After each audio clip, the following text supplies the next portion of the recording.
the Rastafari samurai, never leaving you dry in your eye. I'll prove this message nationwide. Seen Down to Earth podcast with my brother, the host Shawn Myrie. We have a special guest today, returning, in fact, in the studio this time, the lovely Laura Tanifum. Tanifum. Hello, thank you for having me. Very nice to be Blessings, here. blessing, Tanifum, right? Because some Tanifum. people get it wrong, right? I know even Africans can get it wrong sometimes, but it's just the pronunciation. If you went to my country, they would say Tanifum, but Okay. Tanifum is like the Americanized. So I see you've been working on your music, you've been Yeah.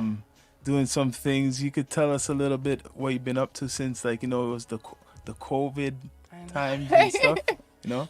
I've been working on music this year a lot more low key than last year, which has been beneficial because I've been going through different stuff. But at the top of this year, I had plans to drop 2 EPs and everything, and was gearing up to do that. Was doing, the ciphers and the shows and everything. And then I remember distinctly, April 1st, I had this studio session with a producer that I really admire and respect and set out to work with, and we created some customized stuff that is still coming out.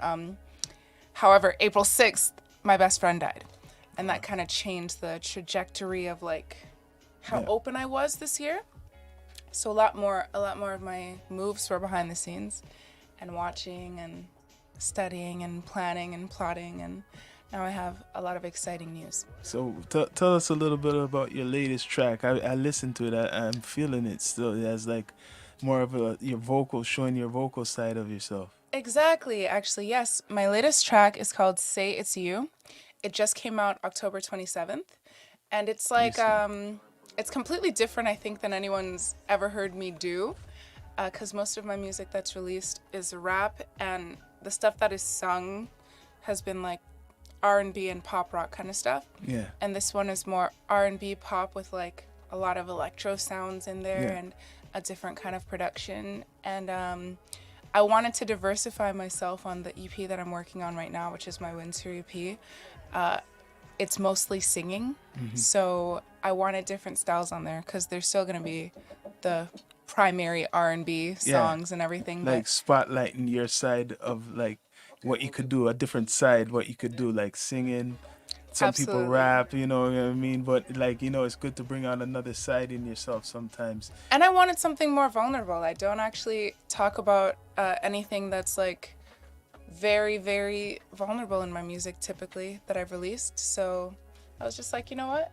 This has to do with like feels. Oh, is that Mr. Freddie? Yeah. Yo. Yeah, you just wanted to give some people another piece of you, like it's art, right? Absolutely. It's art. It's a different topic. It's not just a lot of my trap music, it's kind of like braggadocious and kind of showing how I'm like, I feel I'm what level I am in rapping or stuff, or in my competition or in my lane. And I just wanted to diversify the topics as well as the sound. So how do you feel right now for the ladies? Because I always bring this up, like in interviews with other ladies, right? Of the state of music for women right now, like in this time. I guess it depends on what genre. I'm not familiar with the state like, of music. I would say for all women. Okay. Well, to be honest, I wouldn't be concerned too much about the state of music for women in particular. I would say it's a lot about what you put into it, being what you get out of it and stuff like that, and your effort and consistency. Yeah. Not so much if you're a woman, in my opinion, at this point, because a lot of the people dominating music in a lot of industries are women. Like a lot of the biggest tours in the world this year, Beyonce, Taylor Swift, are women. And That's what I'm saying, yeah. That I just is had so to highlight true. that because we always see, know what? it's always the men, Could right? I say just one So- thing, what she said right there? In fact, Beyonce cannot go to certain restaurants because she will start a riot. certain restaurants, she can't walk down the street. No, seriously, she cannot. They'll charge her. They will. Oh. That's what I heard. I She's mean, that I big. wouldn't want to sit in there and be stared at, period. So But why say that? Because, for a woman, you know what I mean? She is a big superstar. absolutely. You know what I mean? Straight up. Biggest. So what do you want to see for yourself, like coming up for this new year? Like you have this new single out right now. I'm not even done with this year yet, actually. I think because I've just released my first song this past week since March, people may think that I'm gearing down and, just dropping something to keep people fed before the new year and then make all my plans for the new year. But I actually have a lot of very exciting things coming up for the rest of the year. So I plan to drop my project this winter. Whether that'll be December or January is still undecided, but I'm working on a feature that would blow people's minds. That's good, because Video I was gonna releases. ask you what I want to know about video releases. I was gonna ask you what you feel like a lot of artists, even you yourself, like need to do to stand, like, more spotlight, a feature, because there's a lack of that. There's so much of lack of, and getting a good feature too, because that's what could break an artist too into the game. Absolutely. Like I've done a lot of collaborations throughout my time in the industry. A lot of them haven't even seen the light of day, to be honest. It can be kind of tricky working with people and actually going from when the song is written and recorded to successfully releasing it with nothing interfering. I find it can be tricky, but I realize it's really the caliber of the people that I've been going afterwards, and potentially selling myself short. And I kind of reached for the stars recently in terms of reaching out to somebody, which I'll show you shortly. But that worked out for me, and he's waiting on me at this point. So okay, that's good. Doing your way of networking. So do you feel like you need to be doing some performances out here, like the local scene, a little bit more to kind of exercise your Okay, so I just went to I was just at Rivoli on the 24th because a friend of mine, Lubov, she had a release party for her EP that just came out, Every Color. Love Lubov K. I was there, and that was my first time being at a show specifically in Toronto in a while, because I don't think I haven't been very active in Toronto for several months, and I was surprised by all the people that I ran into that I've seen before that still remembered me, but it's because I was actually in a music co-op this entire summer in Barrie. Okay, that's so good. I was performing. I did my first paid festival, which was Carrot Fest in Bradford, followed by a paid performance at Meridian Place in Barrie, Aurelia Opera House, all these performances, just nowhere near Toronto. I was in this program, and they were kind of navigating my development, and it was all singing. I was not rapping at all. Is that the Beat Cape program? No, it's called Canadian Musicians Cooperative. Oh. So I'm gonna ask you, now that you're saying this, don't you think? I believe that the problem what's going on is, I'm gonna be straight up, no filter. A lot of artists, or people who say they want to be artists, need the artist development. Absolutely. That's part of artist development, what you're saying, by going to this camp and writing camps or whatever, singing camps, vocal camps. That's developing something. You could have talent, but sometimes you need to sharpen it. You need to sharpen learn the business side of it.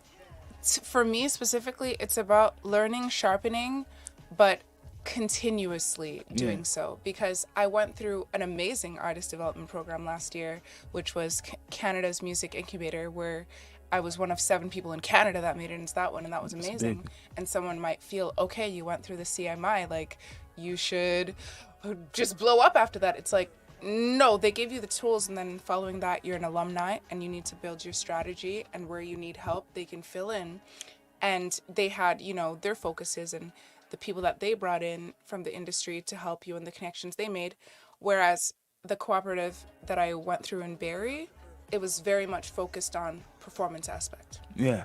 We had a performance coach in the CMI in those 6 weeks. However, I had personal time with that performance coach twice. Yeah. Here, we had to go through rehearsals. I will tell you, I was in rehearsals sometimes, rehearsal days lasting over 13 hours.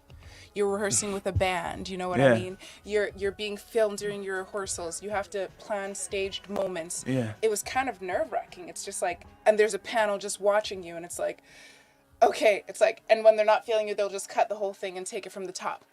Because they're like, we're going to put you out on these shows, but you're going to rehearse. You're going to get to like your performance So they level. really want you to put in the work, but there's a lot of people who don't they can't think like that. And in this program, like, you have to do mandatory outdoor performance. Like it's something similar to busking. You have to do mandatory outdoor performance hours per week. That's so development. like close to 10.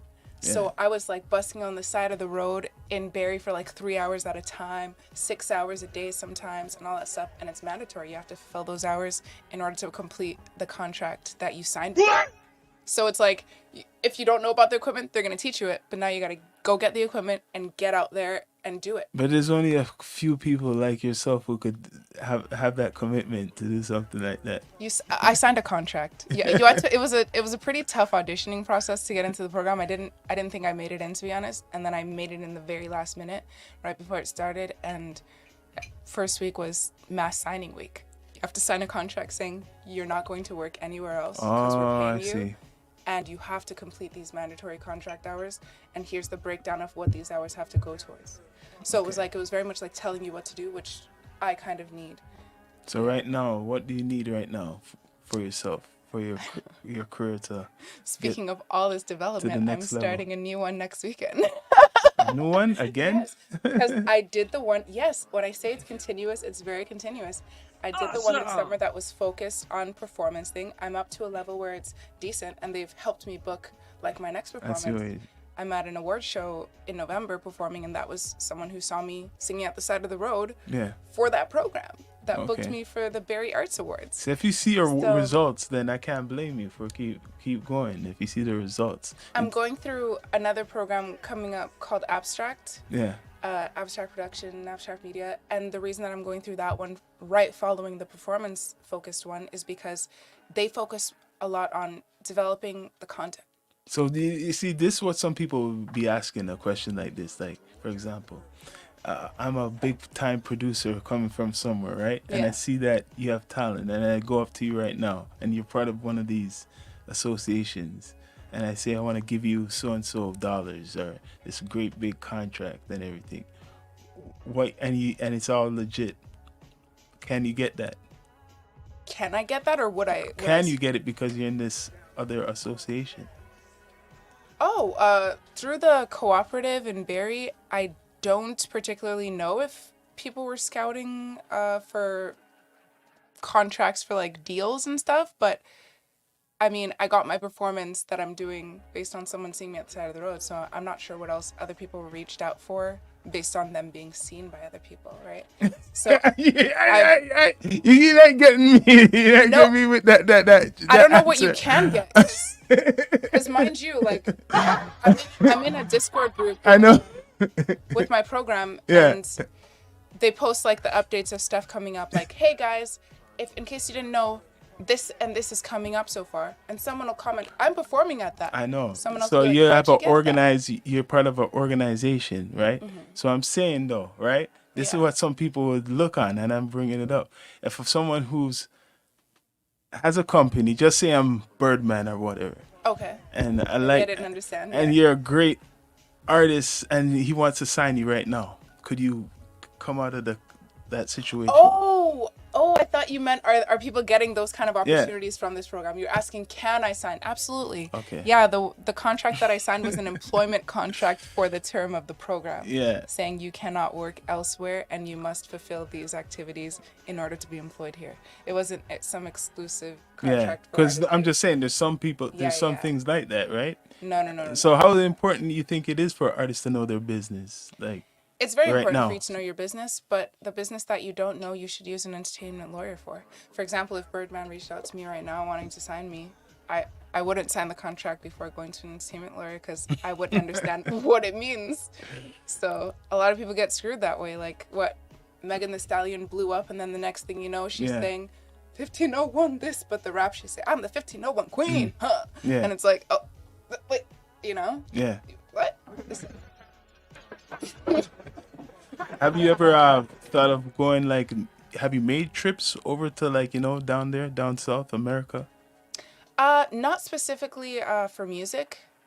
I've just not been Europe, anywhere? I'm planning a Europe one actually, because there's a producer. I have a song called I'm It, and it's produced by someone in Europe, and we've actually connected now over Instagram. So he's just like, you need to come out to Europe and I'll make some introductions with you for artists, because he produces for people bigger than myself. He's like, I'll make introductions if you come out here. So I'm trying to plan that for the new year. Europe. Yes, that's good. That's good. Yeah. See, that's good.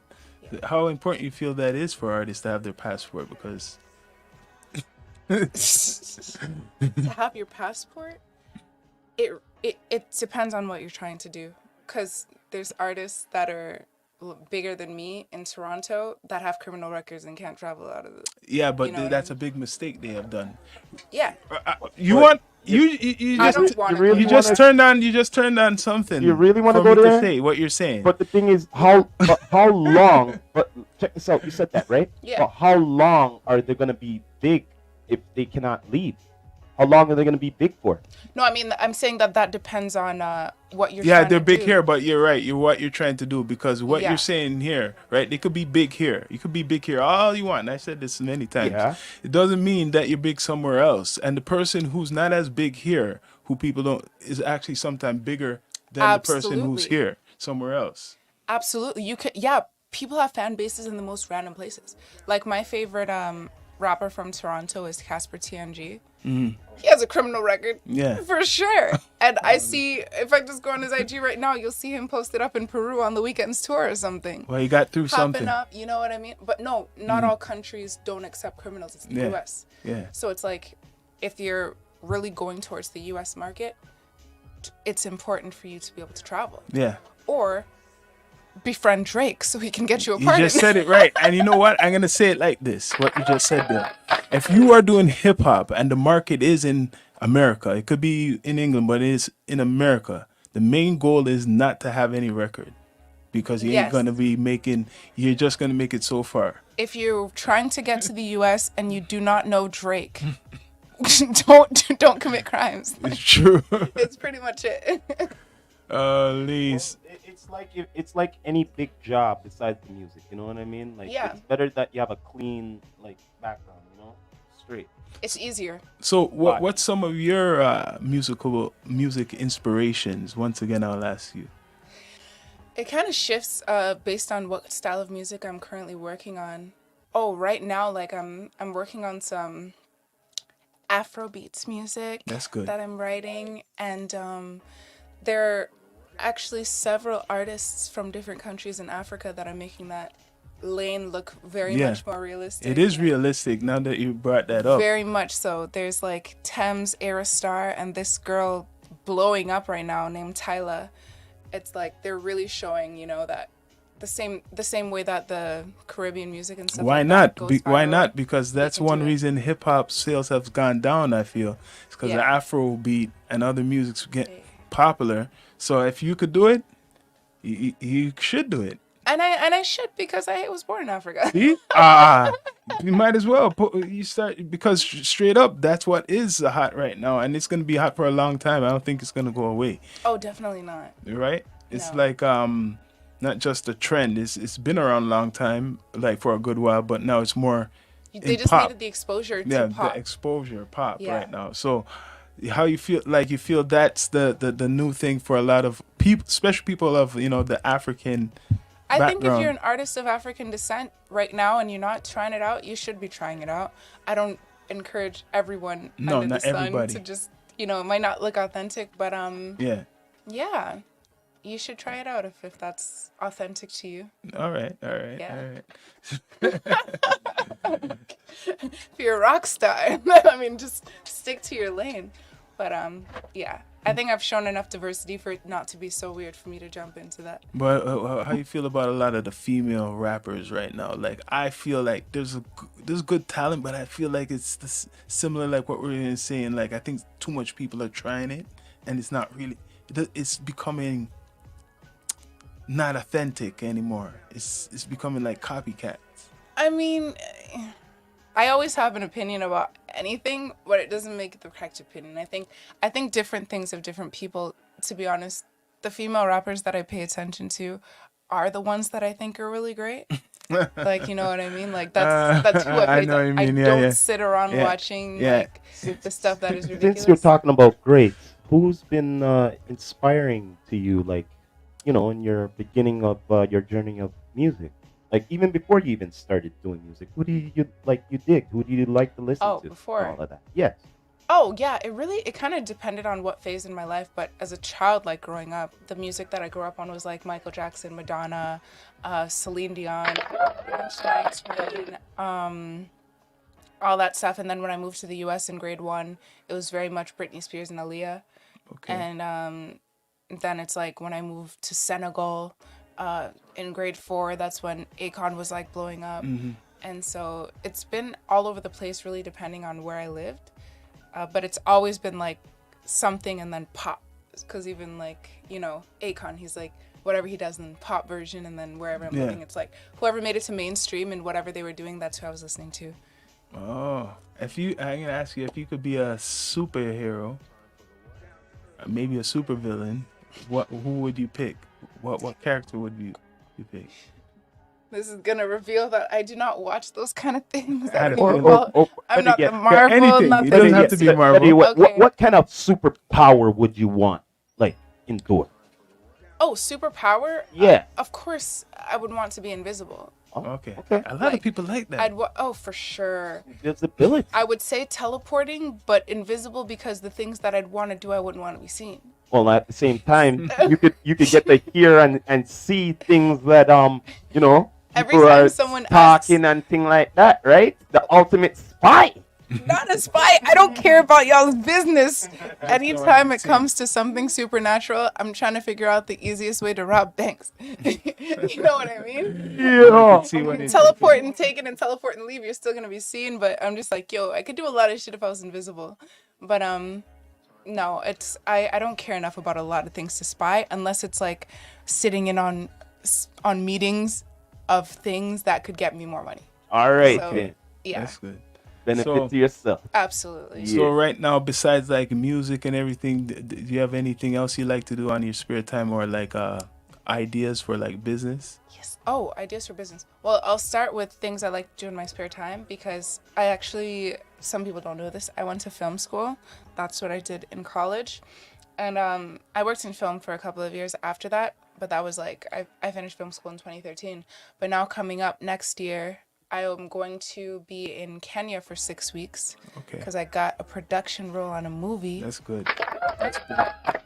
So that's going to open a lot of doors as well in that industry. Because as soon as you get a credit, the floodgates kind of open, and through a family connection, I was able to get that, and I just found that out like That's a couple good. weeks ago. And a Yeah. little Congrats vacation. to that. Yes, I've Congrats never to been that. to East Africa. Yeah. That's good. That's good. So what's next? What's next Next for Laura. Next, in the immediate future, is I'm performing at the Barrie Arts Awards at the McLaren Center in Barrie. Yes, I got that booked, I think, last week. And following that, I have a performance. I don't know if you guys have heard of the Jam Squared podcast, but they're hosting a huge Christmas gala in December where I've been hired to perform. So what's next is a lot of my hired gigs. I'm not doing a lot of things for free right now. Nice. That's good. That's good. That's good. That's good. That's good. And You know your worth now. And then I'm going to just show you this little thing I'll screen for you to know what's really, really good on what's next, because this could shape a lot of stuff for me. All right.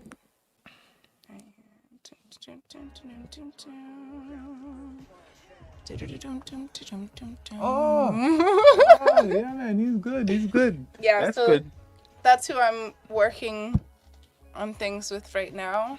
And yeah, there's an artist in Toronto who now has his own label and just signed his first artist, and I'm discussing, music with him right now in collaboration. So That's a good. That's I good have a master collaboration. plan there. Yeah, man. Yeah. Much respect, Lara Yes. Tanifum. Yo.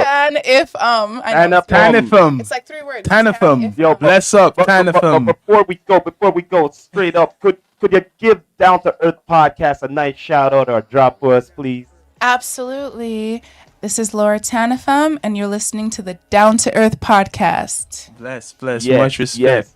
And one more thing, let them know where they can find you on all digital platforms.